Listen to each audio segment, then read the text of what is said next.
हाँ तो बच्चों, पिछले वीडियो में हमने क्लास 10th की यूनिट 3 दो चरों वाले रैखिक समीकरण युग्म को पढ़ा था। इस वाली यूनिट में हमने प्रतिस्थापन विधि पढ़ ली थी। इस प्रतिस्थापन विधि का हम थोड़ा सा अर्थ समझ लेंगे फिर से एक बार। प्रतिस्थापन विधि का मतलब होता है हटा देना, यानी जब हम एक चर को दूसरे चर से हटा देते हैं तो वह विधि कहलाती है प्रतिस्थापन विधि। पहले मेरा विचार था कि मैं दूसरी विधि ले लूं, लेकिन इसके कुछ सवाल रह गए हैं तो मैं चाहती हूँ कि इसके एक दो सवाल और आपको करा दिए जाए। तो ये सवाल है एक्सरसाइज 3.3 का पहले का दूसरा सवाल।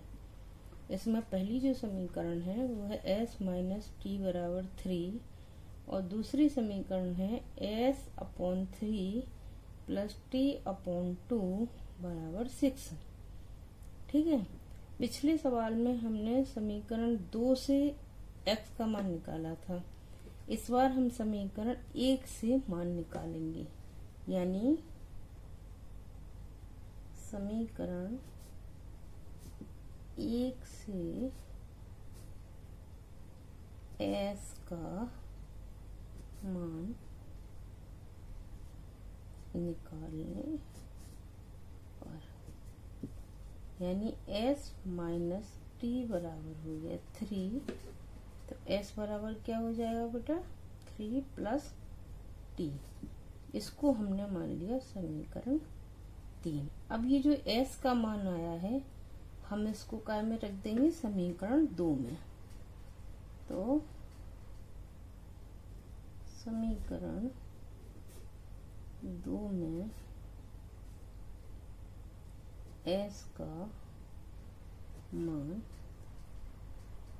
रखने पर, अब जब हम समीकरण 2 में s का मान रखेंगे तो आपको दिख रहा होगा कि इसमें जो समीकरण 1 है वो अलग स्थिति में, मतलब इसके बटे में कोई संख्या नहीं है, जबकि यहाँ पर इसके बटे में संख्याएं हैं।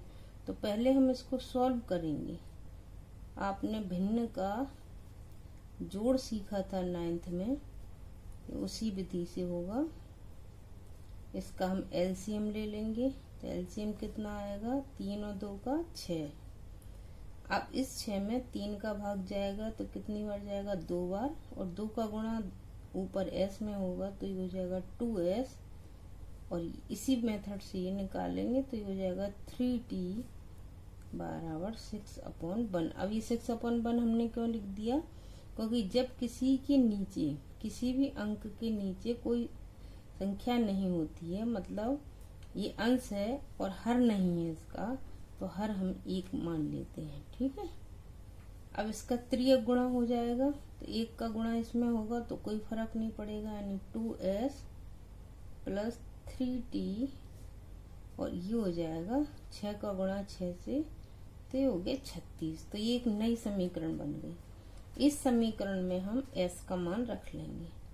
तो s का मान क्या है 3 प्लस टी प्लस 3t बराबर 36। इसका गुणा हो जाएगा अंदर 2 का, तो ये 3 दूनी 6, और ये होगा 2t प्लस 3t बराबर 36। 6 प्लस 5t बराबर 36। अब 5t बराबर क्या हो जाएगा बेटा, ये 6 इधर आएंगे तो काय के हो जाएंगे माइनस के हो जाएंगे, तो 5t बराबर हो गया 30। तो t बराबर क्या हो जाएगा 30/5, ये कट जाएंगे, तो t का मान कितना आ गया 6। अब इस t के मान को, t का मान समीकरण 3 में रखने पर, t के मान को हमने समीकरण 3 में रख दिया, तो समीकरण 3 क्या है s बराबर 3 प्लस टी, तो s बराबर क्या हो जाएगा, t का मान रख देंगे अपन 6, तो s का मान हो जाएगा 9। इस प्रकार से हमें s का मान मिल गया 9 और t का मान हो गया 6। ये था पहले जो हमारा 3.3 एक्सरसाइज है उसके पहले वाले सवाल का सेकंड सवाल। अब हम ये आपको समझ में आया बेटा? आप हमारे कमेंट बॉक्स में लिख सकते हैं समझ में आया या नहीं आया। नहीं आया तो आप हमें बताएं, हम आपको पुनः समझा देंगे। ठीक है। अब इसी एक्सरसाइज का एक सवाल और है जो परीक्षा की दृष्टि से भी महत्वपूर्ण है, अधिकतर पूछा गया है ये। इसको हम करके देख लेते हैं। ये है एक्सरसाइज 3.3 का तीसरे का पहला भाग। क्या है ये सवाल? दो संख्याओं का अंतर 26 है और एक संख्या दूसरी संख्या की 3 गुनी है, तो उन्हें ज्ञात करना है। किनको ज्ञात करना है? संख्या को। तो हम क्या मान लेते हैं? हम मान लेते हैं माना कि संख्याएं x तथा y हैं। हमने क्या मान लिया कि दो संख्याएं कौन कौन सी हैं? x तथा y। अब इसका पहला जो सेंटेंस है उसको हम पढ़ लेंगे।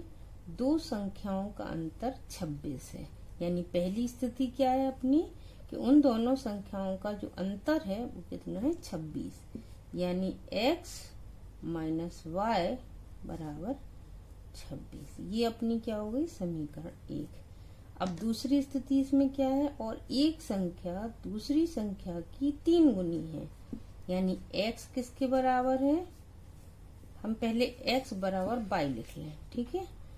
अब कितनी गुनी है? 3 गुनी। 3 गुनी का मतलब 3 का गुणा, यानी कि जो पहली संख्या है वो दूसरी संख्या से 3 गुना अधिक है। ठीक है। तो ये हो गई x बराबर 3y। ये हो गई समीकरण 2। ठीक। अब देखिए हमें x का मान मिल गया, तो हम इस x के मान को काय में रख दें? x का मान समीकरण 1 में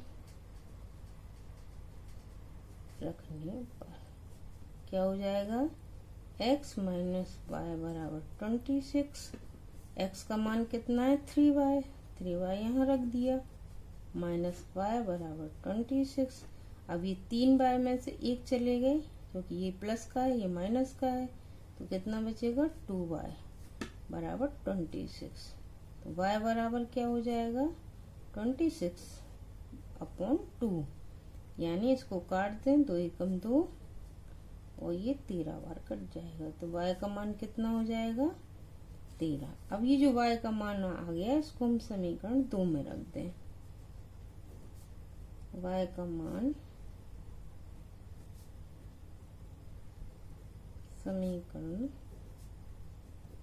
2 में